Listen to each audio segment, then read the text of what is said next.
परिस्थितियां चाहे जैसी भी हो, उनसे लड़ते रहना और अपनी शर्तों पर जीवन जीना ही असल मायने में इंसान को साहसी बनाता है। ऐसी ही साहस की कहानी दिखती है हमें अमू स्वामीनाथन के जीवन में।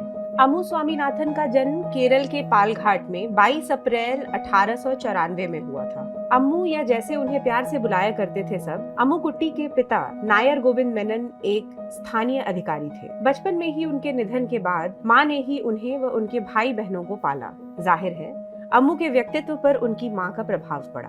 13 भाई बहनों में अम्मू सबसे छोटी थी, इसलिए बचपन से ही उन्हें काफी लाड प्यार मिला। उस जमाने में केवल लड़कों को ही घर से दूर पढ़ने के लिए भेजा जाता था, इसलिए अम्मू स्कूल नहीं जा पाई, लेकिन घर पर ही मलयालम में थोड़ी बहुत शिक्षा ग्रहण की। महज 13 साल की उम्र में 1908 में अम्मू ने मद्रास के एक वकील सुब्बाराम स्वामीनाथन से विवाह किया। स्वामीनाथन अम्मू से उम्र में 20 वर्ष बड़े थे। विवाह से पहले अम्मू ने स्वामीनाथन के समक्ष कुछ शर्तें रखी, जैसे वो शहर में रहेंगी और उनसे आने जाने को लेकर कभी कोई सवाल नहीं पूछा जाएगा, क्योंकि उनके घर में भाइयों से भी कोई सवाल नहीं करता था। स्वामीनाथन ने उनकी सारी शर्तों को मानते हुए उनसे शादी की। अम्मू का जीवन पति के संरक्षण में पूरी तरह से बदल गया। उस जमाने में ब्राह्मण की शादी नायर महिला से सामान्य बात नहीं थी। स्वामीनाथन परंपरागत मान्यताओं के सख्त विरोधी थे। विवाह के बाद उन्होंने अम्मू को आगे की शिक्षा के लिए प्रोत्साहित किया। शिक्षा ने अम्मू स्वामीनाथन को आत्मविश्वासी ही नहीं बनाया, बल्कि उनके व्यक्तित्व में दृढ़ इच्छा शक्ति भी विकसित की। 1914 के बाद अम्मू राजनीतिक रूप से सक्रिय हो गई। उन्होंने 1917 में एनी बेसेंट, मार्गरेट बहने, मालती पटवर्धन, श्रीमती दादा भाई और श्रीमती अंबुजमल के साथ मद्रास में भारतीय महिला संघ या विमेन्स इंडियन एसोसिएशन का गठन किया। यह महिलाओं के लिए मताधिकार और संवैधानिक अधिकारों की मांग करने वाले सबसे पुराने संगठनों में से एक था। अम्मू 1946 में मद्रास से संविधान सभा का हिस्सा बनी। अम्मू ने संविधान सभा में शारदा अधिनियम या बाल विवाह उन्मूलन अधिनियम और विभिन्न हिंदू कोड विधेयकों के साथ हिंदू धार्मिक कानूनों में सुधार के लिए लगातार जोर दिया। वे गांधी जी की अनुयायी थीं और जातिवाद का पुरजोर विरोध करती थीं।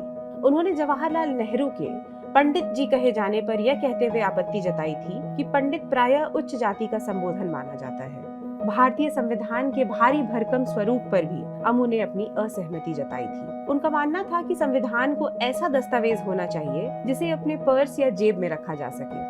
24 नवंबर 1949 को संविधान के मसौदे पर चर्चा के दौरान अपने भाषण में अम्मू स्वामीनाथन ने कहा कि भारत के बारे में दुनिया वालों का कहना है कि भारत ने महिलाओं को समान अधिकार नहीं दिए हैं, लेकिन अब हम कह सकते हैं कि हम भारतीयों ने जब अपने संविधान का निर्माण किया तब हर नागरिक के साथ महिलाओं को भी समान अधिकार दिए हैं। ख्यालों की स्वच्छंदता अम्मू के परवरिश में भी दिखती है। जहां उनकी एक पुत्री लक्ष्मी सहगल ने सुभाष चंद्र बोस के अधीन आजाद हिंद फौज में रानी झांसी रेजिमेंट का नेतृत्व किया, तो वहीं दूसरी पुत्री मृणालिनी साराभाई विश्व प्रख्यात नर्तकी बनी और भरतनाट्यम और कथकली जैसे शास्त्रीय नृत्यों की परंपरा में अपना योगदान दिया। उनके पुत्र गोविंद स्वामीनाथन ने वकालत की पढ़ाई की और तमिलनाडु के एडवोकेट जनरल बने। तो ये थी साधारण परिस्थितियों से निकलकर अद्भुत काम करने वाली अम्मू स्वामीनाथन की कहानी, जिन्होंने अपने जीवन की बागडोर अपने हाथों में ली और बदल कर रख दिया समाज के नियमों को, न सिर्फ अपने लिए बल्कि आने वाली नस्लों के लिए भी। संविधान सभा की महिलाओं के अगले अंक में हम जानेंगे एनी मस्करेन के बारे में। जुड़े रहें नेक्स्ट आइज हिंदी के साथ।